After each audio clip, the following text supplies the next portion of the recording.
Sean bienvenidos una vez más acá a su canal.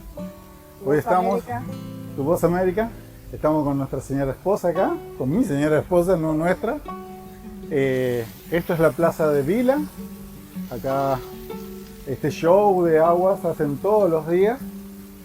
Acá enfrente hay un fórum que es un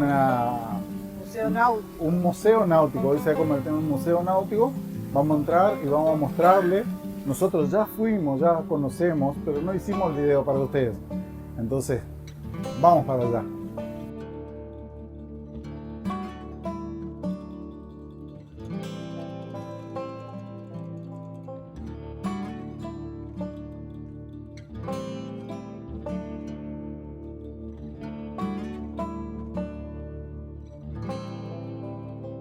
La entrada es gratuita, de 9 a 22. Museo Náutico.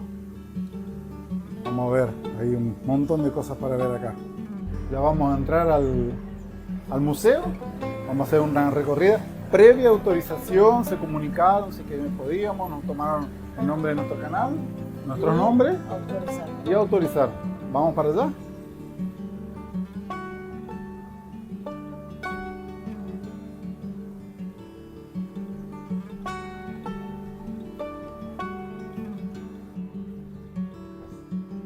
Oi, boa tarde.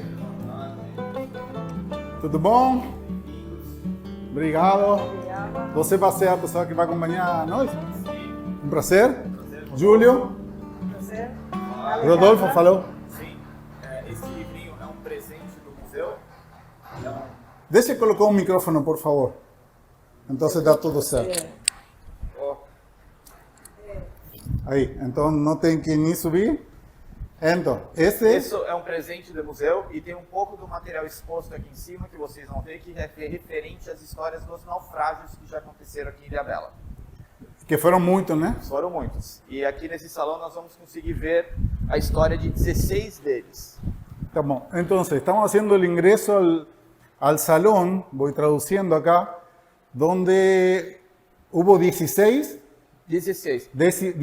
naufragios acá en la isla. Es una isla con mucha historia. Repetime, por favor, tu nombre. Sim. Tu nombre? Meu nome é Rodolfo. Rodolfo. Estamos con... Acá podemos mirar uma linha de tempo que é hecha pelo curador do museu. E esta linha de tempo temos 28 navios. Pero apenas 16 têm a documentação de origem de navio, aonde foi construído, país, estaleiro, ano de construção. Então, esses 16 que já têm esta ficha técnica aqui abaixo da linha de tempo, são os barcos que já temos a documentação. Então, esses barcos, teremos em la próxima sala à esquerda, a história do naufrágio de cada um deles. Tá bom. Pode falar direto português? Porque, na verdade, quem assiste nosso vídeo, um terço é Brasil. Sim. E o outro é no espanhol. Sim. Mas, para mim também tem muitas pessoas, a maioria do São Paulo, que não conhece aquela ilha e que pode fazer na ilha. Então, eu acredito, eu acho, né, que uma das coisas, porque nós já fizemos, mas ficamos tão gratos de ver tanta história aqui. Sim. Ou seja, esta é como aquela linha histórica, né? Sim. De os acontecimentos estes ruins.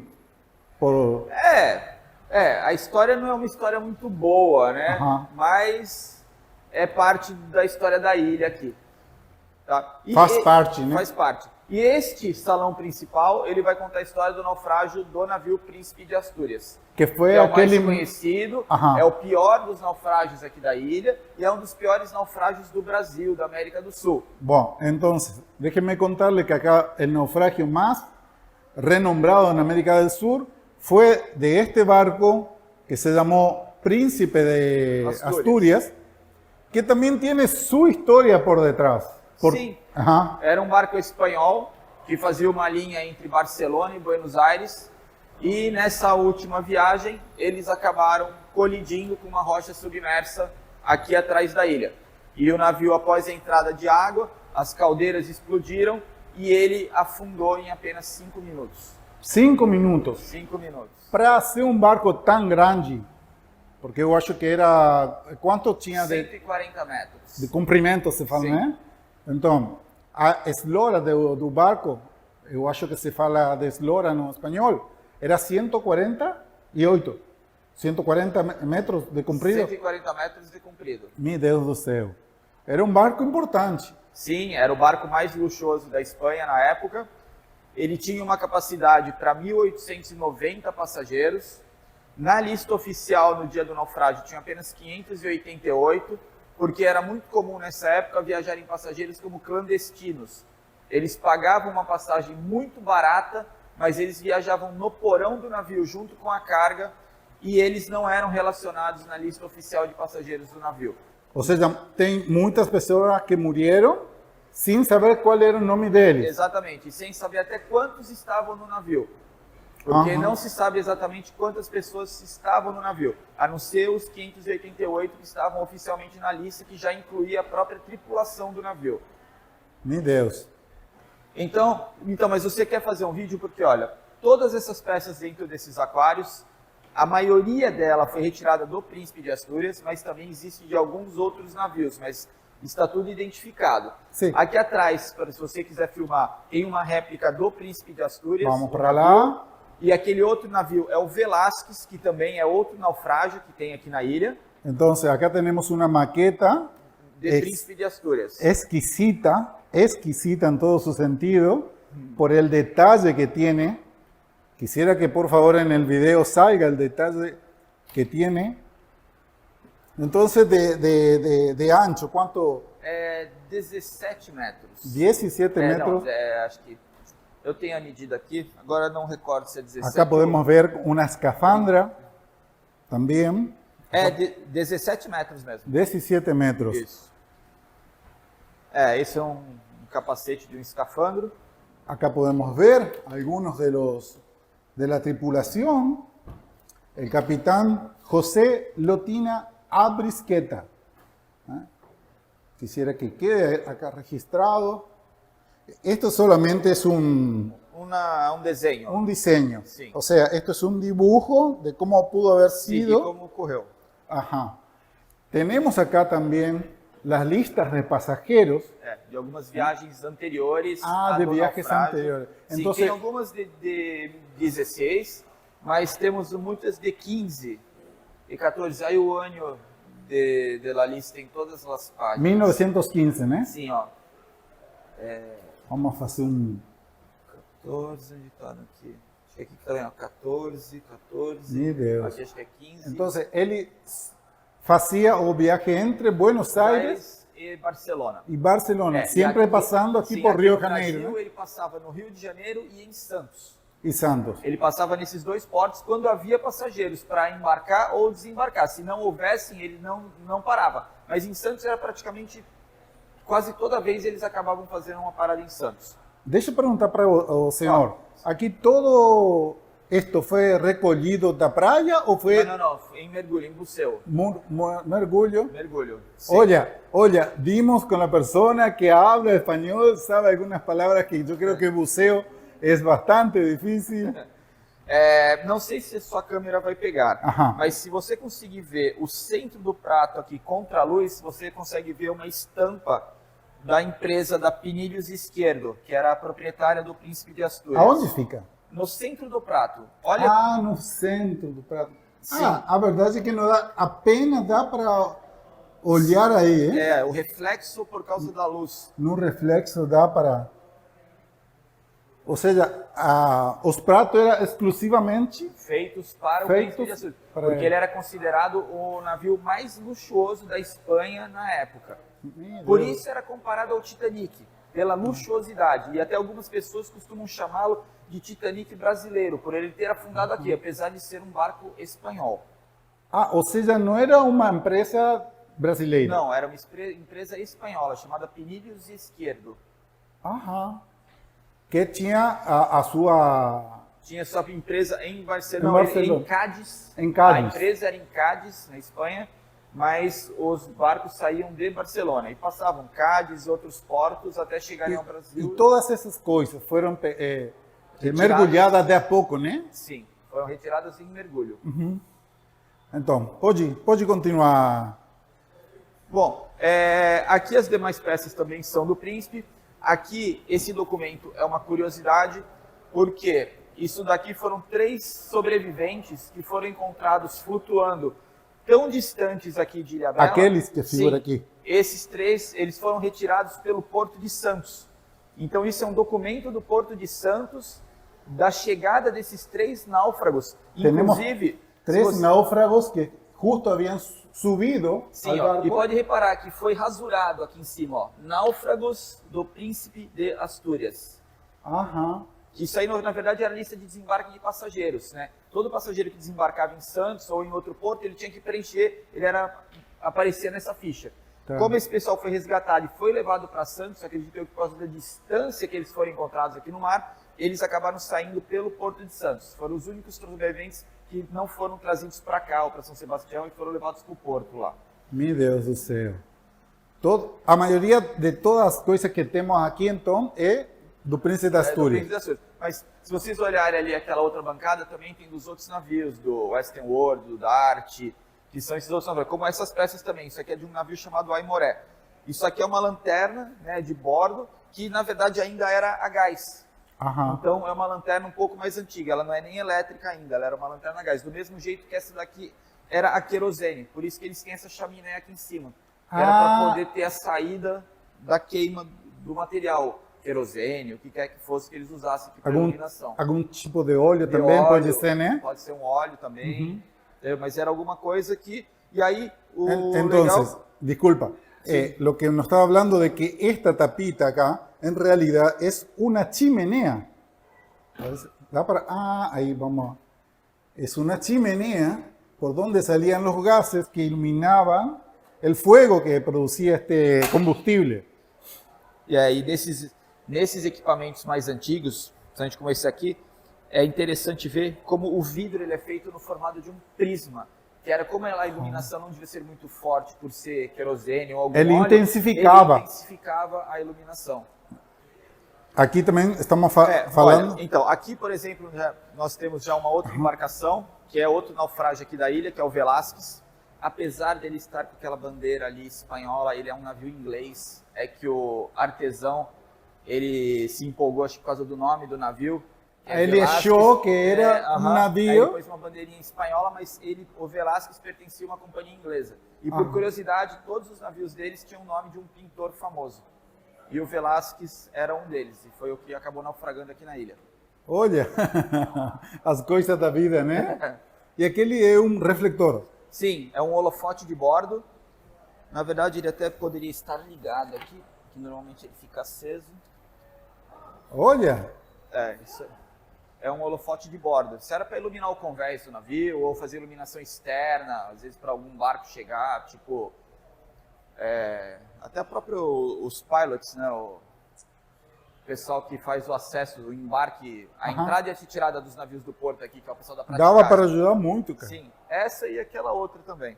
Mas temos aqui um brinquedo. Sim, essa boneca também foi retirada do Príncipe de Astúrias. Na verdade, eles encontraram apenas a cabeça da boneca. E aí eles mandaram para um restaurador para que ele fizesse o corpo e deixasse a boneca inteira novamente. Ou seja, que esta boneca tem 100 anos, fácil, né? Sim. Meu Deus. Eu estou gostando disso, hein? A história é muito boa. Aqui. Muito boa. Aqui temos alguns talheres. Tá vendo? Isso aqui tudo do Príncipe de Astúrias. Talheres, descanso de talheres. Aqui em cima ainda temos algumas escarradeiras, que também era muito comum na época, né? Ter os fumadores, com lugar para as pessoas cuspirem o tabaco. Então estamos falando de algumas escupideras, como se dice en español, porque en ese momento era muy común el uso de masticar tabaco. Sim. Bom, aqui essas peças maiores, isso daqui na verdade também é um abajur, é uma réplica de um capacete escafandro, vocês viram aquele ali atrás, que é o original. É uma réplica. Sim, é uma réplica. Aqui a gente tem mais umas fotos ampliadas, né, de como era luxuoso o Príncipe de Astúrias. Tá olha que não, dá para quase entender por fotografia, né, que eu assisti do Titanic, eles também tinham árvores, tinham jardim, né? Sim, e assim, tudo de madeira, de primeira qualidade, né?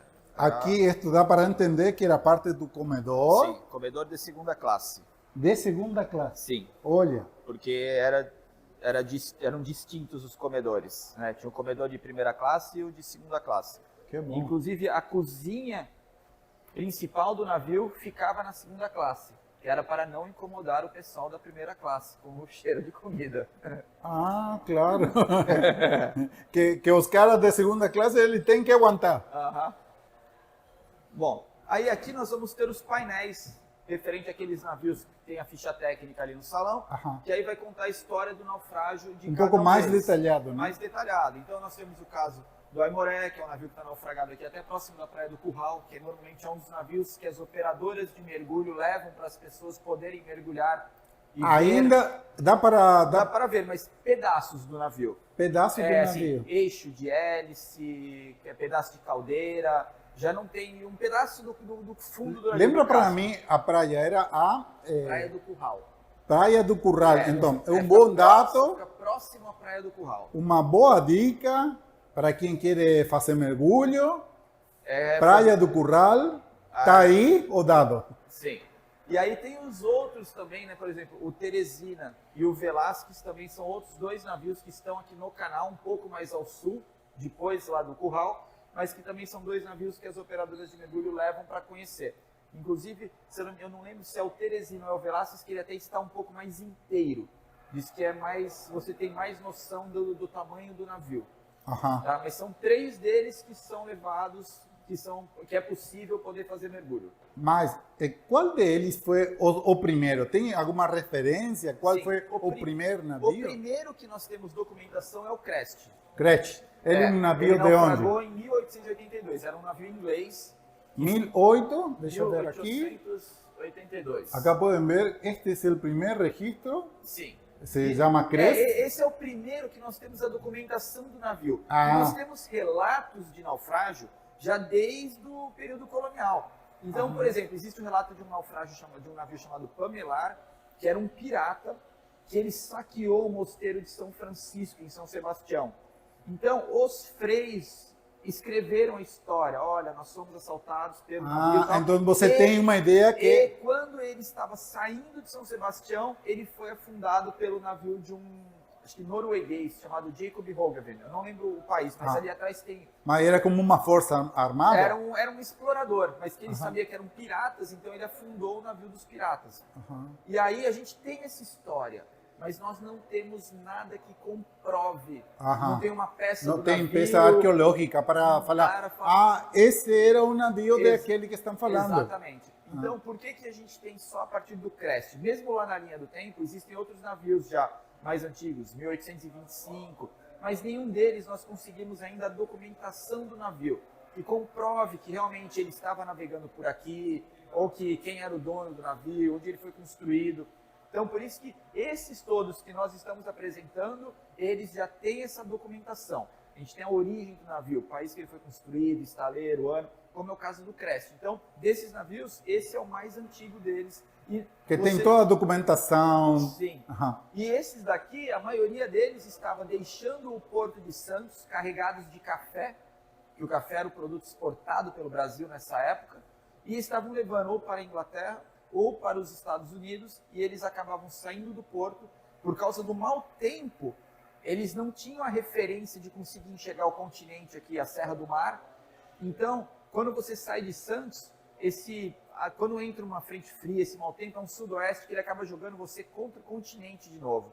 Então, sem conseguir enxergar nada, eles não percebiam que o barco deles estava sendo arrastado e eles chegavam próximo demais do continente e acabavam colidindo praticamente de frente com a ilha. Mas, deixa eu falar para você.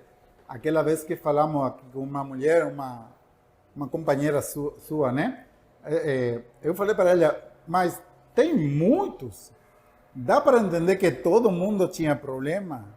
É que só acontecia isso nos dias de tempo ruim. Aham. Com chuva, com neblina. Então isso acontecia quando eles E não antigamente conseguiam... tinha muitas embarcações também, porque não Muitas tinha aviões. Sim, e outra, nessa época, a bússola por si só, ela não é muito precisa. Então, quando eles perdiam a referência, principalmente aqui do continente, eles não percebiam que eles estavam sendo arrastados para próximo do continente. E aí, quando eles viam, eles já estavam praticamente em cima da ilha. Meu Deus.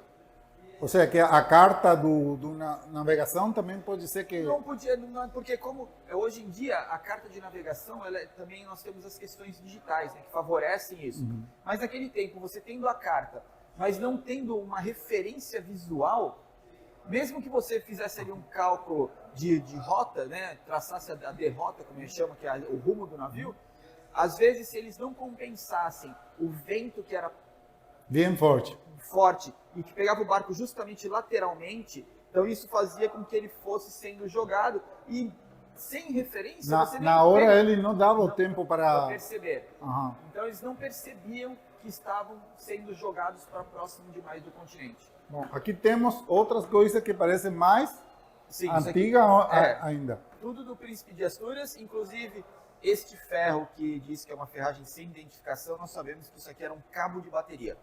Ele ficou assim por causa da água quente da caldeira, que torceu ele por causa do calor. Ajá. Entonces lo que estamos diciendo es que este puede ser que haya sido una conexión para las baterías, o cabo, como se fala aquí, mas ficou nesse cor por la sal misma que tiene el agua. Sim. Aqui temos outra embarcação ou nada a ver? Sim, mas essas embarcações agora, elas não são de naufrágios aqui. Elas vão contar um pouco da história da evolução náutica. Tá? E aqui nesses painéis, né, nós temos a história dos navios que colidiram, nós temos a história de navios que foram torpedeados por submarinos alemães durante a Segunda Guerra Mundial. Olha só, então, o que está falando aqui... E temos dois navios que foram torpedeados por submarinos alemães por aqui próximo por U-boats. O bote foi o U-513 e o outro foi o U-170. Então, esse navio, o Elihu Washburn e o Campus... Então, isso era na época da Segunda Guerra Mundial. Segunda Guerra Mundial. Então, acá temos referência que aqueles submarinos eléctricos que eram muito avançados para sua época, hundieron dois navios.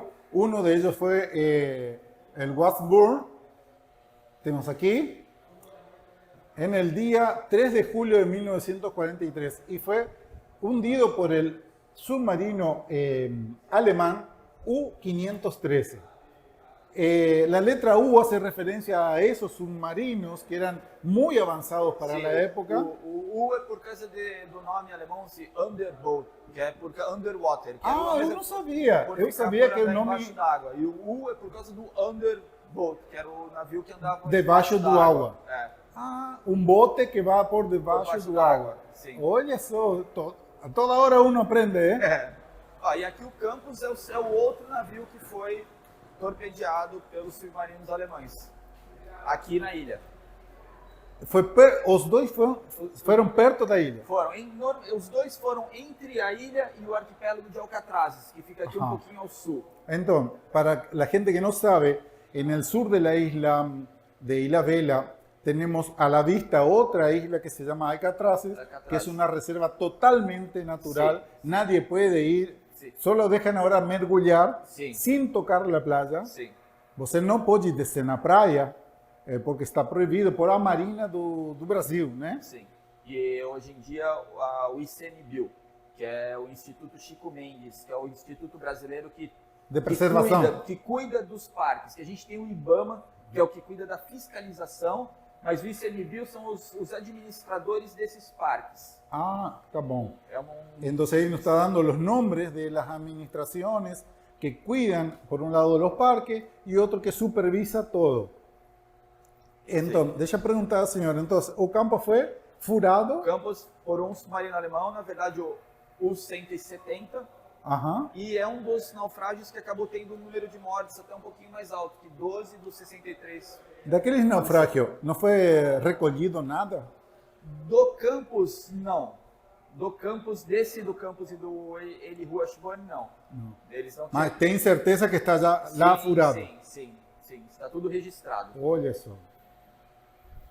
Aí o Guarani, que foi uma colisão entre dois navios, que nós chamamos de abalroamento, era um rebocador da Marinha da Marinha do Brasil. Da Marinha do Brasil, e ele acabou sendo atropelado literalmente por um outro navio, e também é um dos piores naufrágios porque dos 51 marinheiros a bordo, 28 faleceram. E eles estavam em treinamento aqui atrás. Só do Guarani? Só do Guarani. O outro não furou? O outro era muito maior. O Guarani era pequeno, então o outro... Ele como a maioria dos remolcadores, né? Sim. Então ele passou por cima do Guarani. Olha só, aqui.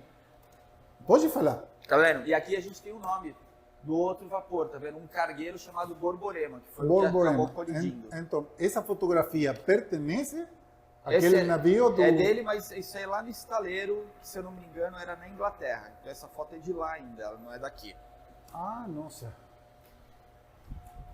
Mas era dele. Sim, era dele, era para mostrar. Aí aqui a gente tem os outros navios, né? O Velasquez, que é, como eu disse, é um que está um pouquinho depois da Praia do Curral também, que é outro que eles levam para mergulhar. O Concar e o Alina P, que é considerado o último naufrágio, que foi um petroleiro. Alina P. Que em 1991, depois que ele descarregou a carga de óleo aqui no Porto de São Sebastião, uma faísca acabou gerando um incêndio e ele acabou explodindo. E esse foi o único que foi retirado do lugar, porque ele atrapalhava a entrada dos outros navios para o Porto de São Sebastião. Então, isso foi no ano... 1991.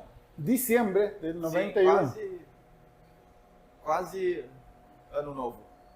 Quase Natal, como se fala aqui, né? Sim. Hoje tenho aqui uma pessoa que está falando algumas palavras. Até eu não sei quando virar para o espanhol.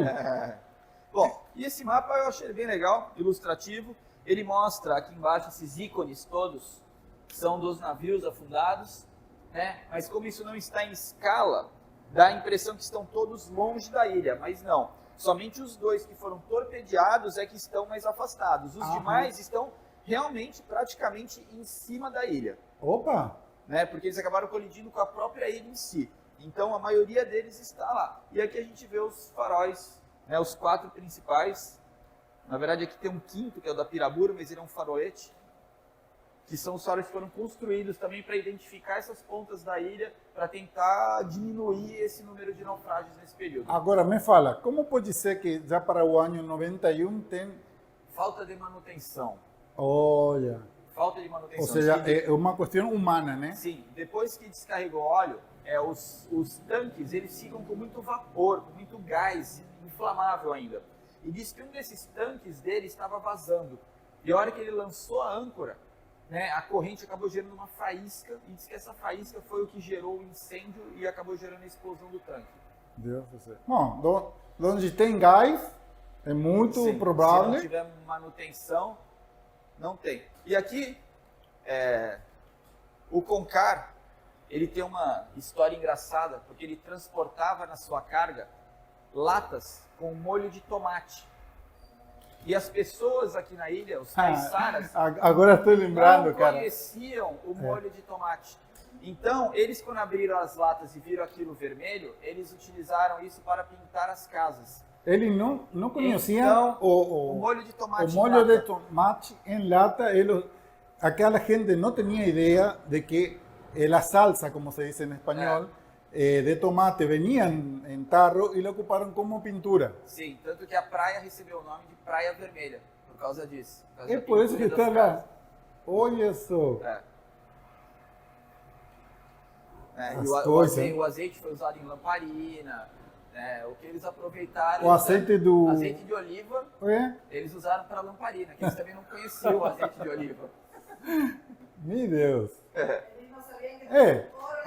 Agora, se fosse você e eu, fazeríamos a mesma coisa. Sim. Se não conhecêssemos. Imagina. Porque as pessoas aqui, isso daí era uma coisa já industrializada, né? E a gente aqui, ainda mais no Brasil, ainda não tinha chegado isso, principalmente aqui no pessoal que vive mais afastado, ó, que ainda vive nessas praias mais afastadas aqui da ilha. Para mim que aconteceu mesmo com o ouro, que para ele aqui na América não era muito difícil de ter, era mais simbólico, mas quando chegaram os espanhóis, meu Deus, temos mais ainda. Sim. Bom, aqui a gente tem mais umas réplicas de navio, né? Isso daqui é uma réplica de um navio da MSC chamado Monte Rei. Ele foi dado de presente aqui para a prefeitura da ilha, quando o primeiro navio da MSC atracou aqui na ilha para o pessoal poder fazer turismo. Então, em 1996, eles fizeram essa primeira parada e aí eles deram essa réplica. Só que este navio, ele já nem opera mais. Ele já foi desmontado, ele já virou sucata, porque era um navio muito antigo. Mas foi de uma empresa muito importante. Sim, até hoje, né? Até hoje. Vocês podem reparar que ele é até muito mais simples, quase não tem aquele monte de piscina, aquele monte de coisa, porque realmente era um barco mais antigo. Mas ele ficou de presente aqui para a prefeitura. Mas a evolução também hoje faz, para quem já tem alguns anos, como eu, que tenho 51, hoje é como se fosse aqueles parques do Disney World. Porque tem quase de tudo, cara, que você não acredita. Tem parque aquático dentro do barco. Bom, isso aqui é um exemplo, uma réplica também de um navio que, ele, na verdade, ele está no Porto de Santos até hoje, era da Universidade de São Paulo, fez muitas viagens. Está no mar, assim, ou está fora? Ele está no mar, mas já foi retirado todo o equipamento dele, porque eles pretendem afundar este navio aqui próximo da ilha, para que ele vire um coral artificial, outro ponto de mergulho.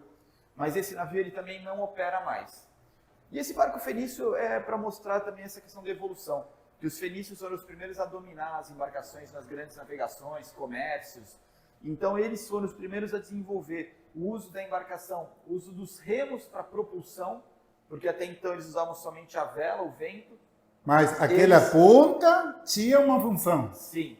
Eles guerreavam, apesar de não ter armas, porque isso é muito antigo, eles guerreavam. E aquela ponta era para afundar os outros navios. Olha só, a maioria que olhava ele... Eles tinham que se jogar com o navio. Então, os remadores também, para não afundarem junto com o navio, porque eles ficaram todos acorrentados, eles tinham que remar o máximo que eles podiam para tentar sair da frente. Porque senão, ou seja, ganhar a batalha. Porque senão eles afundariam literalmente junto com o navio. Meu Deus do céu. E a última sala, aqui a gente tem um pouco da história da construção dos faróis aqui na ilha, né, dos principais, e uma réplica de uma nau portuguesa, que era a nau do Vasco da Gama, chamada São Gabriel. Então isso daqui é uma réplica desta nau do licença, Vasco da Gama. Vou virar para aqui, porque aqui não é muito grande, apesar. Então, esse navio é uma réplica de aquele barco de Vasco da Gama. Vasco da Gama. De Gama. Aí, a tripulação, quanto pode ser que ele levava? Olha, um barco desses, as naus, as caravelas, elas variavam aí entre, se eu não me engano, a nau podia levar até umas 300 pessoas. E as caravelas eram menores, elas levavam menos. Que para manejar todo esse monte de pano, de vela, né, eles tinham que ter muita tripulação para conseguir mexer e sair rápido, numa virada de tempo, subir vela, descer vela, armar. Então, eles tinham uma tripulação efetiva assim, até que grande para o tamanho do navio. O outro dia eu assisti um vídeo e aí fiquei muito assombrado, porque era uma região da Espanha que eles tinham plantação do madeira, do árvore, né? Para fazer as caravelas. E ele falou que naqueles tempos, para fazer uma caravela, se precisava de 1.500 árvores. E aí eu fiquei, olha, não era 30, 40. Não, hoje em dia, aqui na ilha, né? O pessoal costuma fazer as canoas caiçara. Ainda fazem. Mas nós temos uma lá na Fazenda do Engenho, que é uma canoa que foi feita de um único tronco. Nós vimos lá. Viram? Então, aqui, por exemplo, vocês veem que com uma árvore daquela, eles conseguiam fazer uma canoa. Uma. Então, para conseguir chegar num barco desse, que o tamanho dele variava até uns 30, 36 metros, mais ou menos, de comprimento, e ainda com todos esses mastros, essas vergas, Realmente é bem possível essa conta aí de 1.500 árvores, que é muita madeira. Eu peguei esse dado porque fiquei assombrado. Uhum. Agora, fala para nós, aquele faros, tem um perto da Punta das Canas? Sim, este. Aí, a informação para os turistas que vêm aqui na ilha, dá para chegar até ele ou está uma propriedade privada? Está numa propriedade privada, diz que existe até um caminho, um sendeiro. Nós ainda não encontramos. Então. Mas aí você tem que passar por dentro da casa da pessoa e aí você chega aqui. Mas ele não é um ponto turístico, porque ele ainda funciona. Então a própria Marinha, ela não tem interesse que as pessoas cheguem muito perto do farol. Então é muito mais fácil quando as pessoas fazem o passeio de barco. Às vezes eles param aí na frente para poder mostrar não só o farol, mas essa base de pedras, que era a base de um antigo fortim que existia ali na Ponta das Canas para proteger a entrada aqui da vila, né, do centro histórico. E aquele casarão colonial, que ainda existe lá. Esse nome de Ponta das Canas é porque ali também existia uma fazenda, um engenho de açúcar que plantava cana naquele espaço. Então, por isso o nome de Ponta das Canas. Achei que era outras canas, que é para fazer teto. Era cana de açúcar. Aham. Então, por isso o nome de Ponta das Canas, porque ali depois... O outro farol tem o mesmo jeito? Que você não pode chegar? Não. Todos eles o acesso é bem difícil. O mais fácil de acessar é o da Ponta das Canas, porque o da Ponta da Sela, que fica no sul, ele também não tem um caminho muito fácil. Esse faroletinho da Praia do Viana dá para chegar, porque ele fica numa pedra ali na costeira, do lado da praia, então esse menorzinho é possível. E os outros, esse fica lá no meio do canal, é uma baliza, aquele ali também fica no meio do canal, que é o farol do moleque, que é uma laje ali em São Sebastião.